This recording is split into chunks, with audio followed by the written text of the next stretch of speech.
Hello, Shri Swami Samarth. कसे आहेत तुम्ही सगळे? मस्त आहेत ना? मस्तच राहा. तर चला, नवीन एका व्हिडिओची सुरुवात झाली आता सकाळी सकाळी. हा सकाळचापासूनचा व्हिडिओ आहे. आता बरेच दिवस झाले माझा व्हिडिओ आला नाही, कारण एडिट करायला टाईम भेटला नाही. त्यातल्या त्यात कार्यक्रम पण होता त्यामुळे. आणि हा जो व्हिडिओ आहे तो आमच्या कार्यक्रमाच्या अगोदरचा व्हिडिओ आहे. तुम्ही म्हणत असाल कार्यक्रम असला बी नसला बी तरी यांचे व्हिडिओ काही येत नाहीत लवकर, कारण इंटरेस्टच राहिला नाही आता व्हिडिओ करायला. असा मनातून असा इंटरेस्ट राहील. पहिलं किती म्हणजे आवडीने व्हिडिओ करत होते, पण आता नाही करावं वाटत. पण तरी सवय लागली त्यामुळे मग व्हिडिओ म्हणजे कसं असतं, माणसाला एकदा एक कामाची सवय लागली ना तर ते माणूस म्हणजे ते काम जे आहे ते सोडू वाटत नाही, करावंच वाटतं. तर तसंच झालं माझं पण.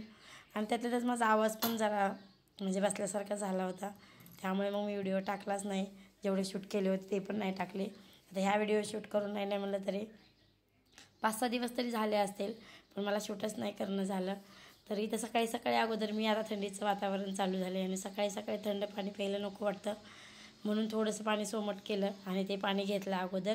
आणि खारीक जे आहे तर ते 2-3 महिने झालं खारीक सकाळी सकाळी अगोदर आमचे मिस्टर खायला लावतात. आणि नंतर मग चहा प्यायचा थोड्या वेळानं, कारण त्यांना अंगातली जेवढी पण गरमी आहे तर ती गरमी पण निघून जाते आणि रक्त वाढायला पण मदत होते. त्यामुळे मग त्याचं खुराक म्हणलं तरी चालतं, सकाळी सकाळी त्याचं खुराक लावलेला आहे. आणि नंतर मग मी चक्कू आणले होते एका दादाने, तर ते चक्कू सगळे काढून घेतले आणि मंदिरात जाऊन आले मी. आणि मंदिरातून आल्याच्या नंतर इथे बोलत होते, कारण मंदिरातून जेव्हा मी येते ना तर तेव्हा माझ्या कपाळाला विभूती दिसते. नंतर थोड्या वेळानं ते सगळं निघून जातं. कसं निघून जातं, काय निघून जातं म्हणूनच मला पण समजत नाही. दिवसभर नाही राहत कपाळाला माझ्या. त्यामुळे आल्यावर थोडासा व्हिडिओ बी घेतला होता इथं कपाळाची विभूती दिसण्यासाठी, खास आवर्जून त्या ताईसाठी ज्या मला कंटिन्यू म्हणजे कमेंट करतात त्यांच्यासाठी खरं तर. पण तिथला बोललेला आवाज मी कट केला होता.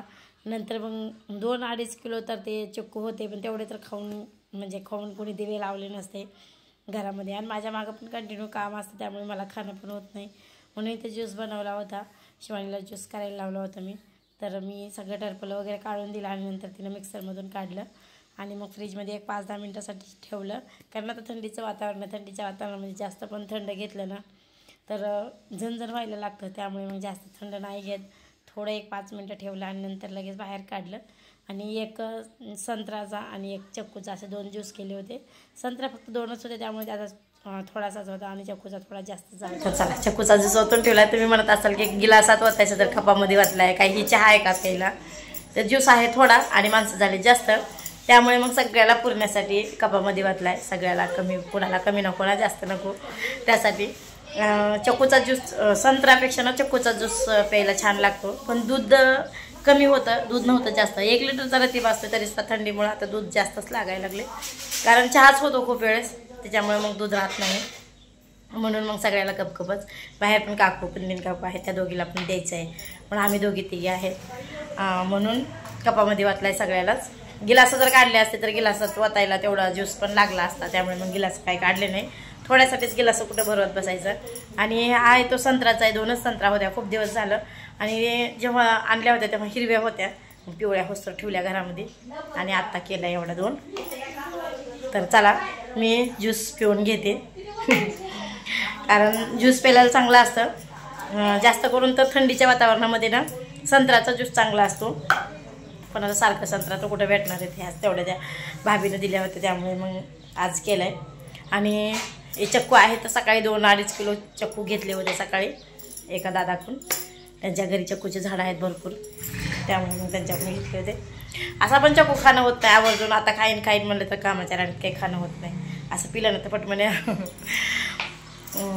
जातं पिऊन लगेचच, म्हणजे पिऊन घेतं माणूस लगेचच. तर असं चला, आता मी चक्कूचा ज्यूस पिऊन घेते. बोलत बसलं तर हे पण माझं थंड आहे ते जाईल.